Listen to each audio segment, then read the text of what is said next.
अक्सर हम अपनी एनर्जी ऐसी जगहों पे लगा देते हैं जहाँ हम पूरी तरीके से कंज्यूम हो जाते हैं। जैसे रिलेशन, करियर हो गया, नॉलेज हो गया।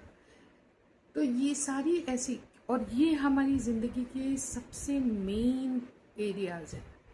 इसमें हम अपना खूब समय देते हैं और अपनी एनर्जी भी लगा के रखते हैं। ऐसे में क्या हो, जब इनमें से कोई भी एक चीज़ प्रॉपरली वर्कआउट ना करे, जिस तरीके से हमने प्लान किया, जिस तरीके से हमने सोचा, वो ना चले, तब क्या होगा? तब बात आती है लेट इट गो। पर हम में से कितने इसके लिए तैयार होते हैं कि जो कुछ भी हुआ उस ठीक है, अच्छे के लिए हुआ। और ये हम में से कितना सोच सकते हैं? कितने लोग ऐसा सोच सकते हैं? कई बार कुछ लोग सिर्फ ये सोचते रह जाते हैं कि हमारे साथ ऐसा क्यों हुआ, क्यों किसी और के साथ नहीं हुआ। तो आज हम इसी को थोड़ा सा क्या बोलेंगे, मंथन करेंगे इसमें और समझेंगे कि कैसे चीज़ों को लेट गो करना है। तो सबसे पहले आते हैं रिलेशन में। रिलेशन में आते हैं एक लड़का और लड़की के बीच का रिलेशन। जब दोनों एक दूसरे से बेहद प्यार करते हैं और एक दूसरे को पूरी तरीके से अपनी एनर्जी, अपना टाइम दे के रखे हुए हैं, ऐसे में कोई एक गड़बड़ी करता है या धोखा दे देता है दूसरे को, बिना ये सोचे समझे कि इसका उसके मेंटल हेल्थ या फिजिकल हेल्थ पे क्या असर पड़ेगा, तो फिर उस व्यक्ति का क्या होगा? अब एक तरीका है कि वो व्यक्ति या तो सोच सोच के पूरी जिंदगी दुखी रहे कि मेरे साथ ऐसा हो गया, मेरे को किसी ने धोखा दे दिया। दूसरा ये हो सकता है कि कुछ दिन आप उस चीज़ को भूलने में असमर्थ हों, भले कि आपको लगे कि हाँ मेरे को धोखा मिला है, आप उसको सोच रहे हो, उसको एड्रेस कर रहे हो और फिर धीरे धीरे धीरे मूव ऑन कर रहे हो, उसको जाने दे रहे हो। ठीक है, मुझे शायद इससे कुछ सबक सीखना था, इसीलिए ये घटना मेरे साथ घटी। तीसरा ये हो सकता है कि वो फट से भूल जाए और आगे बढ़ जाए। जो तीसरी वाली स्थिति है, वहाँ पे व्यक्ति अपने इमोशंस पे या तो पूरा दबा दिया है उसने अपने इमोशन को, या फिर अब उस पे उसके इमोशंस का दबदबा नहीं रहा। अब वो अपने सोच समझ के डिसीजन लेने में काबिल है। कौन सा ऑप्शन आपको ठीक लगता है? पहला वाला जो बहुत दुखी है, सारी जिंदगी रो रहा है कि मेरे साथ ऐसा हो गया। दूसरा जिसमें वो धीरे धीरे समझ रहा है कि हाँ ये जो कुछ हुआ वो ठीक नहीं हुआ, या तो वो मुझे कुछ सबक, मीन्स कंटिन्यूअसली अपने आप पे काम करते रहना कि कहीं ये दुख हमको ले ना डूबे, और धीरे धीरे लेट गो करना।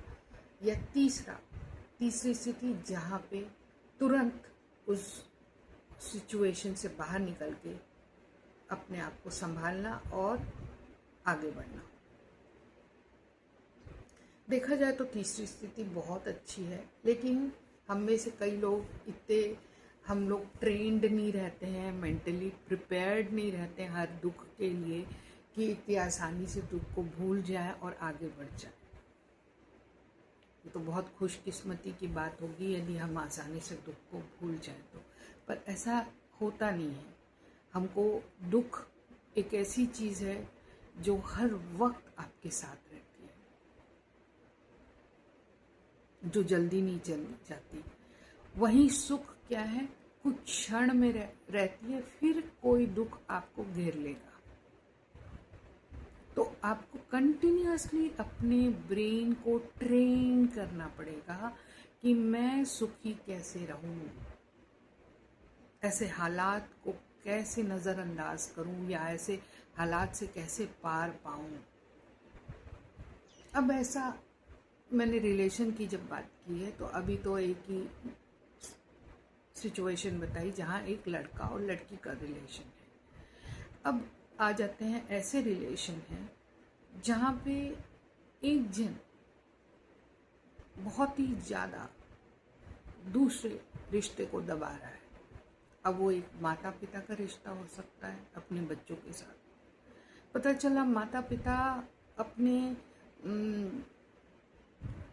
इतना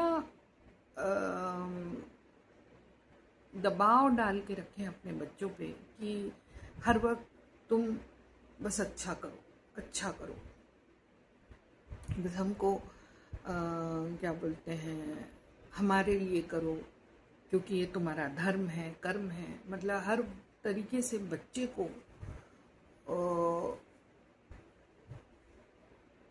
त्रस्त करके रखे होंगे।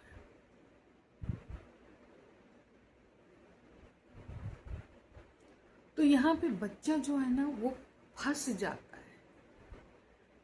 यदि वो बच्चा माँ बाप सोसाइटी इनके हिसाब से चलता है तब वो एक लायक बच्चा है, नहीं तो वो नालायक बच्चा है। तो हर समय सिर्फ लोगों को अच्छा लगे ऐसा व्यवहार करने में कर करके वो बच्चा त्रस्त हो चुका है। अंदर ही अंदर खीज उठ रही है कि मैं अपने माँ बाप को कुछ बोल नहीं पा रहा हूँ, ये मुझे हर चीज़ में दबाते हैं। मैं पढ़ना चाहता हूँ, कुछ और एग्ज़ाम देना चाहते हूँ, ये कुछ और में लगे हुए हैं मुझे। ये मुझे बिजनेस में बिठाना चाहते हैं, या मैं बिजनेस करना चाहता हूँ, ये मुझे पढ़ाने में लगे हुए हैं। तो हर समय एक प्रेशर रहता है। बच्चा को अंदर ही अंदर एक फीलिंग आ जाती कि मैं गलत कर रहा हूँ, मैं गलत कर रहा हूँ। और ये कुछ रिश्ते ऐसे हैं जहाँ आप अपनी बात रख नहीं सकते। यदि आप बात रखेंगे तो आप बदतमीज कहलाएंगे।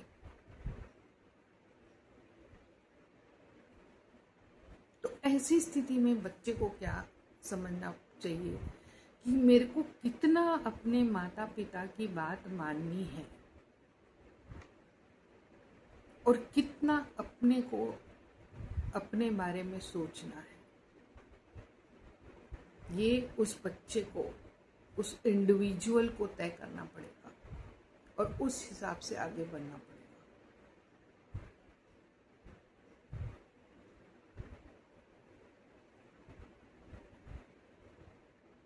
कई चीज़ें वो दिमाग में भर लेता है कि यदि मैं ऐसा करूँगा तो मेरे माता पिता परेशान हो जाएंगे, दुखी हो जाएंगे, और ऐसा करना एक पाप है।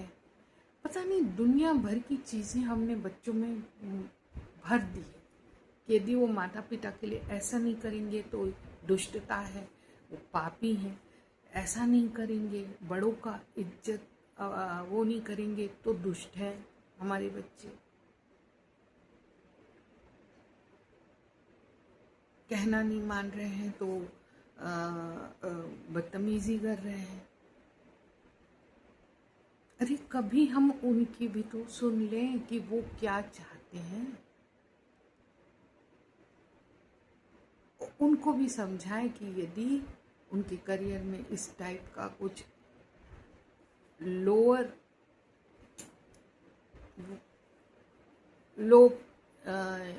ग्राफ आया है तो फिर हम उनकी मदद करेंगे। हम हमेशा तुम्हारे साथ हैं मेरे बच्चे। इस तरीके का कुछ क्या हम बोलते हैं अपने बच्चों?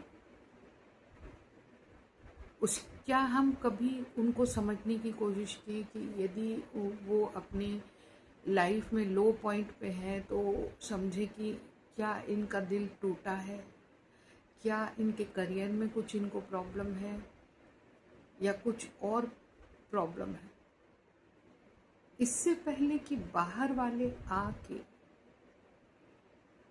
घर में आपके कलह मचा दें, बेहतर है कि आप अपने बच्चों के साथ बैठ के बात करें और उन्हें समझाएं कि जो हुआ सो हुआ, जाने दो, लेट इट गो। अब आगे नए सिरे से कुछ काम शुरू करो, जो तुम्हें पसंद है वो करो।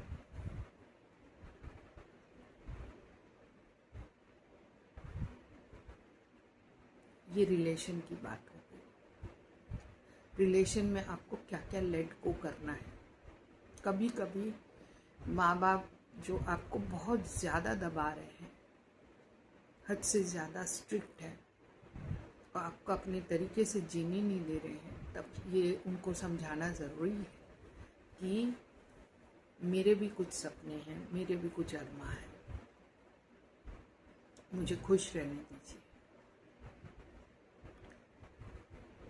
तो रिलेशंस के बारे में बात हो गई। अब हम बात करेंगे करियर के बारे में। करियर में जब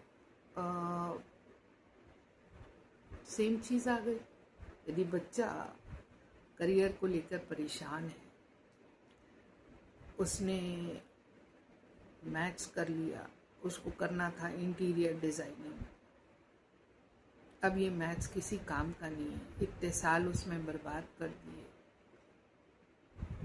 तो बहुत एनर्जी लगती है। आप कुछ भी सीख रहे हो तो आपने अपना एनर्जी दिया, समय दिया, तो आज की डेट में आपको थोड़ा सा एनालिसिस करके सब में जाना चाहिए कि मैं कितना समय और एनर्जी दे रहा हूँ इस फलाना कोर्स को, और क्या ये कोर्स उस लायक है भी कि मैं जितना एनर्जी टाइम इसमें लगा रहा हूँ ये मुझे वापस देगा।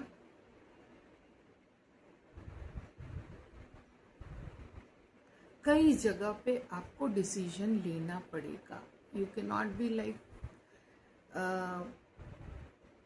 चल रहा है तो चलने दो।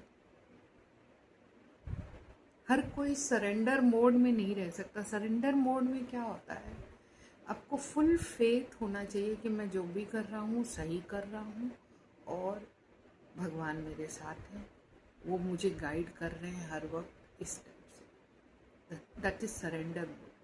कि आपके साथ कुछ गलत हो रहा है तो भी आप ठीक है, ये इसीलिए हुआ क्योंकि भगवान ऐसा चाहते थे कि मेरे साथ हो।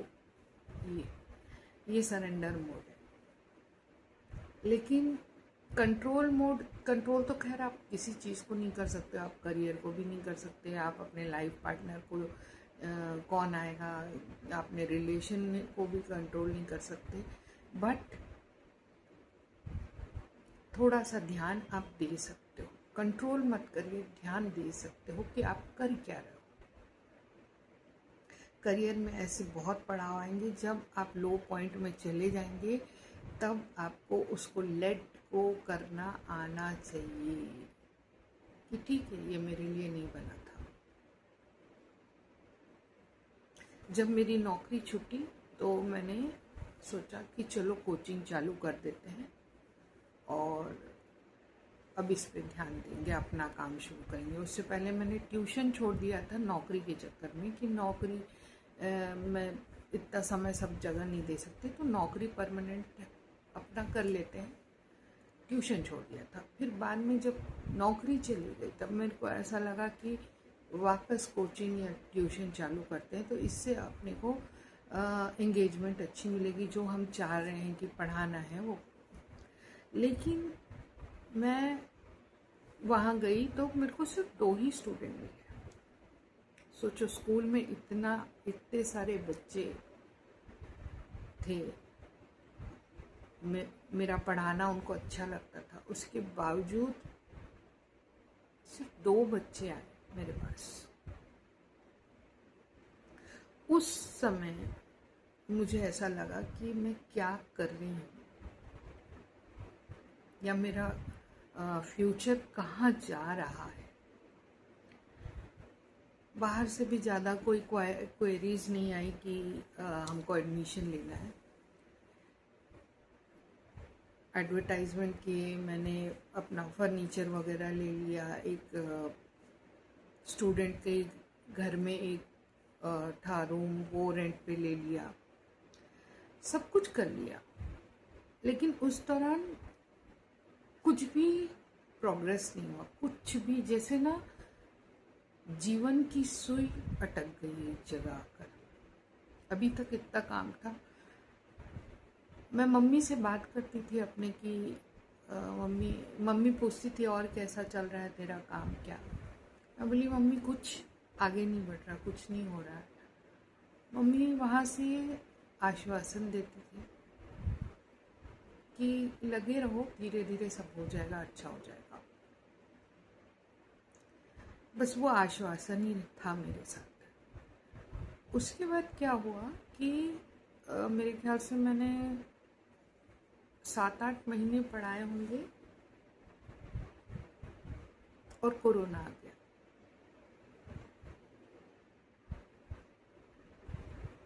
उसके बाद सब वैसे ही छूट गया। फर्नीचर वहीं पड़े रह गए मेरे, कहीं किसी का निकलना नहीं हुआ, आना नहीं हुआ। ऐसा लगा जैसे पूरे शिक्षण उसको किसी की हाय लग गई।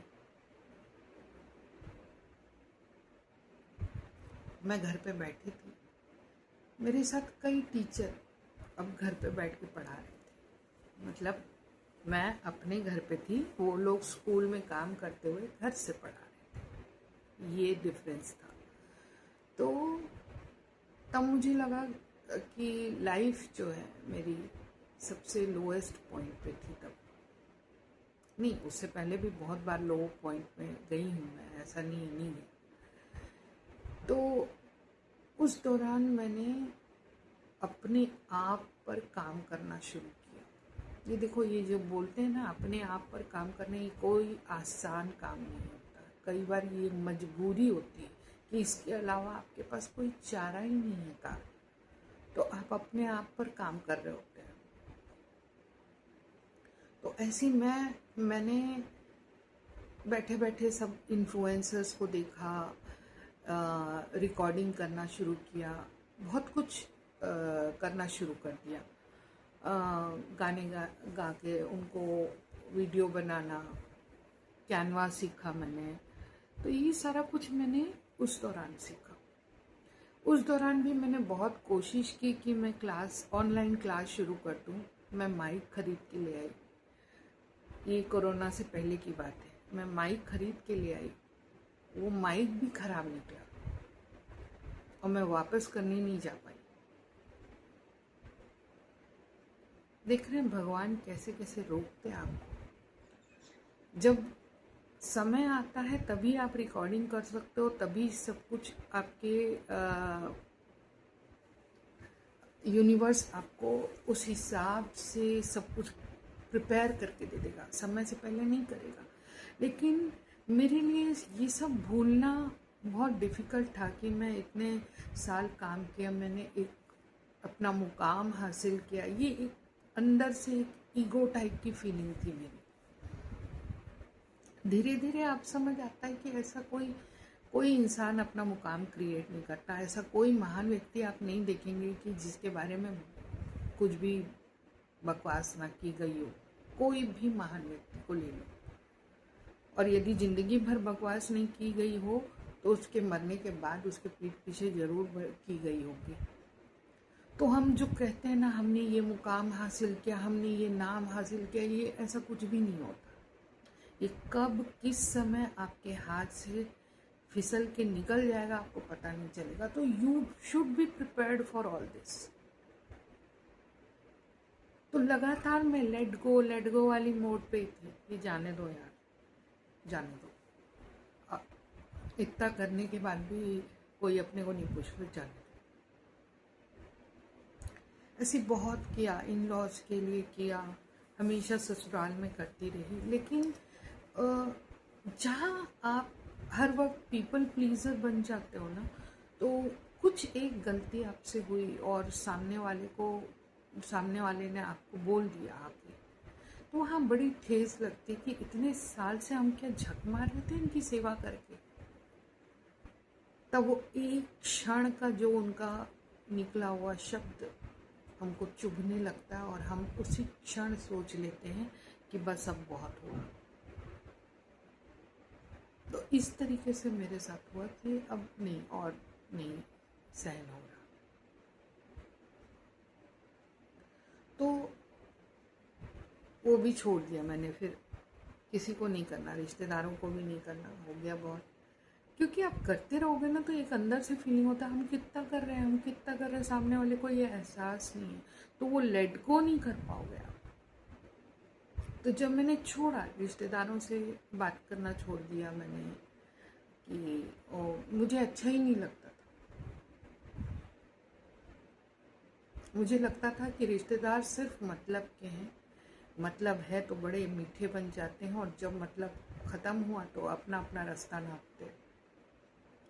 मैं बोली ये कैसा चेहरा है इंसानियत का, बड़ा विकृत सा। इसे देखने में मुझे चिढ़ हो गई।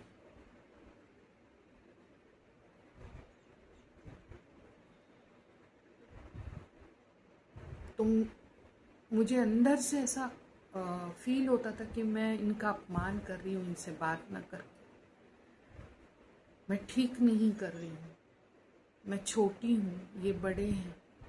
ये सब सोसाइटल कंडीशनिंग है अपनी। किसी ने हमको ये नहीं समझाया कि यदि आप साइलेंस चुनते हो अपने पीस के लिए तो ये आपका हक है। कोई हमको सिखाता ही नहीं है कि मुश्किल परिस्थितियों में कैसे अपने आप को उभारना है, कैसे उभारना है, कोई नहीं सिखाता, लेकिन समय सिखा देता है।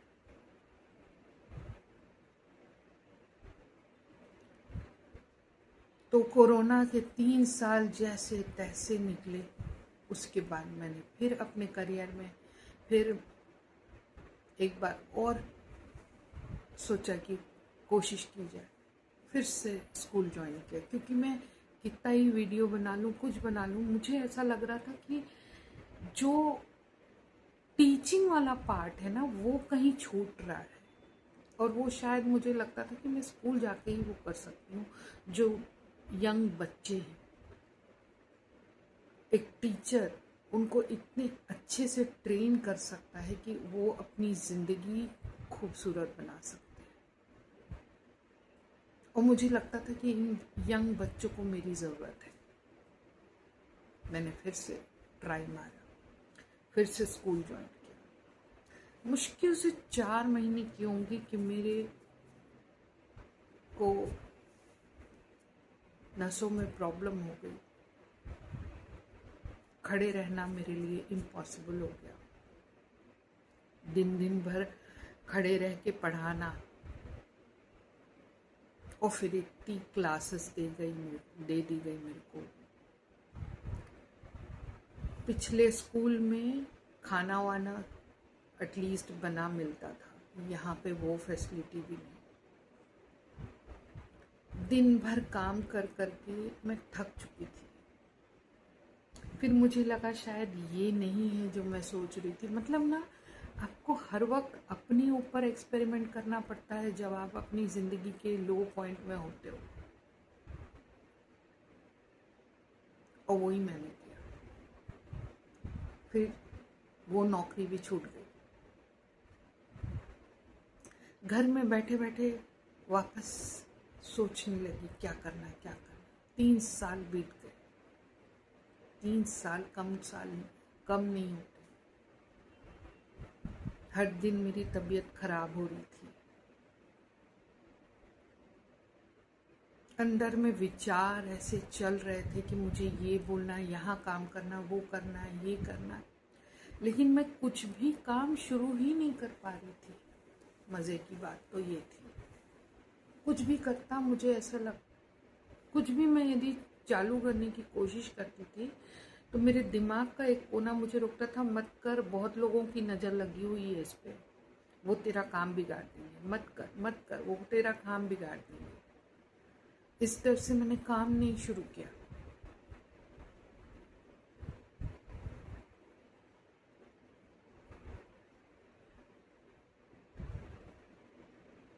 फिर अब जाके मुझे ऐसा लगने लगा कि मुझे कुछ टॉपिक पे बात करनी चाहिए लोगों से।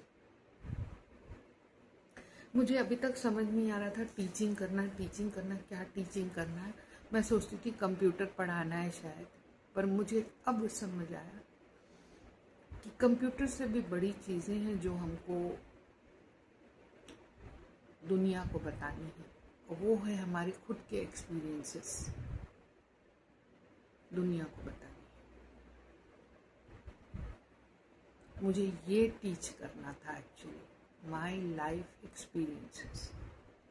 और मैं चली गई थी स्कूल में पढ़ाने, वापस वही 9 से 8:30 से 2 बजे की ड्यूटी करने, वापस अपने हाथ पैर तोड़वाने चली गई थी मैं। वो वापस अपने दिमाग की बत्ती गुल करने चली गई थी। जब आप किसी के अंडर काम करते हो ना, वो आपको अपने हिसाब से नहीं जीने देगा। सबसे पहले वो आपकी ज़िंदगी छीन लेगा और मुट्ठी भर पैसे आपके मुंह में, आपके ऊपर दे मारेगा सैलरी के नाम पे। अब क्या होगा, आपका जो टाइम आपने स्लॉट दिया हुआ है 8:30 से 2, आप पूरे टाइम वहीं बंद के काम कर रहे हो, उनके हिसाब से कर रहे हो, और उसके बाद गाली भी खा रहे हो कि आपने काम से ठीक से नहीं किया है, आप स्टे बैक करो और फिर से करो। ये हो गया। अब क्या हुआ, अब आप घर आ जाते हो, सोचते हो कि अब मैं अपने हिसाब से जीऊँगी, अपने हिसाब से काम करूँगी। अब क्या आएगा, स्कूल से व्हाट्सएप ग्रुप में मैसेज आएगा, क्या मैडम आप लोगों ने ये रिपोर्ट तैयार किया है, आपने टेस्ट पेपर बनाया है, आपने बच्चों के नोट्स लिखे हैं, आपने बच्चों की कॉपियाँ जांची हैं। बेचारे हर वक्त रोते रहते हैं, हर वक्त, क्योंकि वो नहीं चाहते कि घर जाके कहीं टीचर अपने आप को ना खोज ले कि वो टीचर से पहले एक इंसान है। उसके बाद आप नज़रअंदाज करोगे, 2-4 बार देखोगे और वो आखिरी में मैसेज करने की सोचोगे, तो मीटिंग बुलाई जाएगी और वहाँ पे तबीयत से आपकी आरती उतारी जाएगी कि कुछ टीचरें तो जवाब नहीं देते हैं, कुछ टीचरें तो आखिरी में जवाब देती हैं, उनका समय समय, हमारा समय समय नहीं। ऐसा मैनेजमेंट बोलेगा आपको।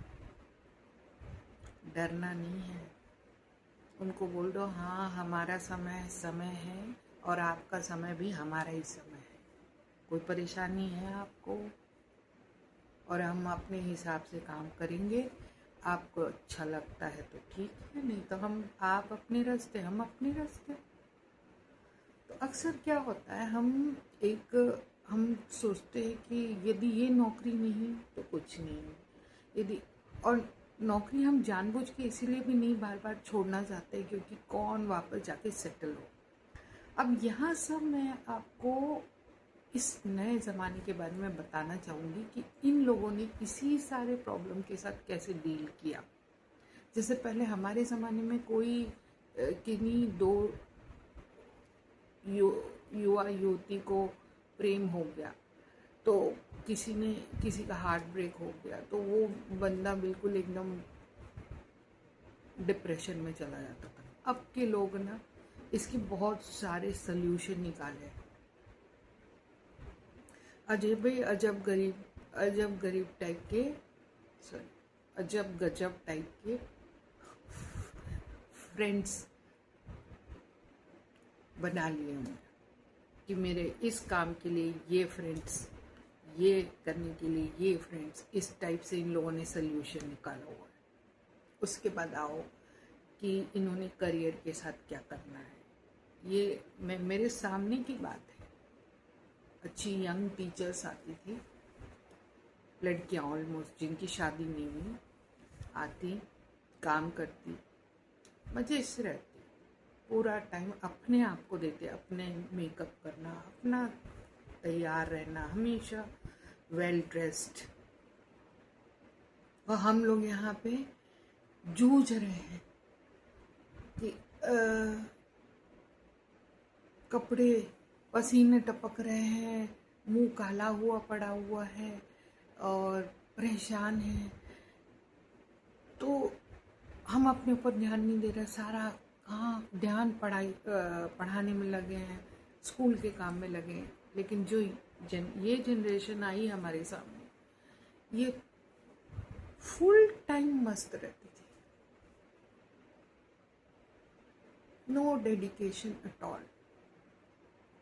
और यहाँ पे काम करके वो हर 5-6 महीने के बाद कहीं दूसरे स्कूल में इंटरव्यू देने चली जाती थी। और मान लीजिए वहाँ अच्छी सैलरी मिल गई, यहाँ उनको 20 मिल रही, वहाँ 25 मिल गई, तुरंत छोड़ो और जाओ। हमको नहीं चाहिए तुम्हारी नौकरी, रख लो अपनी नौकरी अपने पास। और हमारे टाइम में क्या होता था, अरे यार कहीं हम दूसरी जगह गए तो वापस अपन को नीचे से ऊपर काम करना पड़ेगा, ये क्योंकि हमने इतना यहाँ अपना एनर्जी लगा दिया, टाइम लगा दिया, इतना अपने आप को कंज्यूम कर लिया। तो अब क्या हुआ कि जब ये लोग को समझ में आ रहा है कि इसकी मजबूरी हो गई है, अभी कितने कम सैलरी में भी ये टिकी रहेगी, इस टाइप से मेंटालिटी हो गई। वही नए लोग जैसे ही बोलते हैं हम दूसरी जगह नौकरी मिल गई, अरे आपको हम देते ना वो सैलरी, आपको हम देंगे, आपको दूसरी जगह जाने की क्या जरूरत है।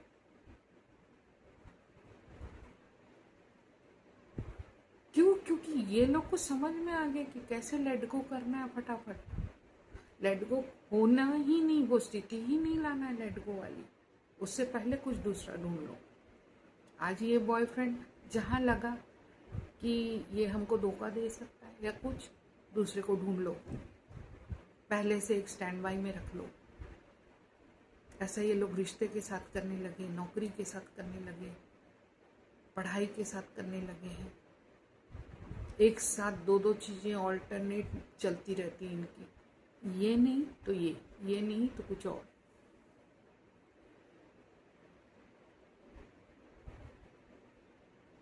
तो वो स्थिति ही ना आए जहाँ भगवान कैसे हम ये लोग ये समस्या से बाहर निकले। उसके बाद हम प्रवचन सुन रहे हैं लेट गो के ऊपर। तो बहुत कुछ तो हमें इस जनरेशन से सीखना ज़रूरी है, चाहिए एक्चुअली।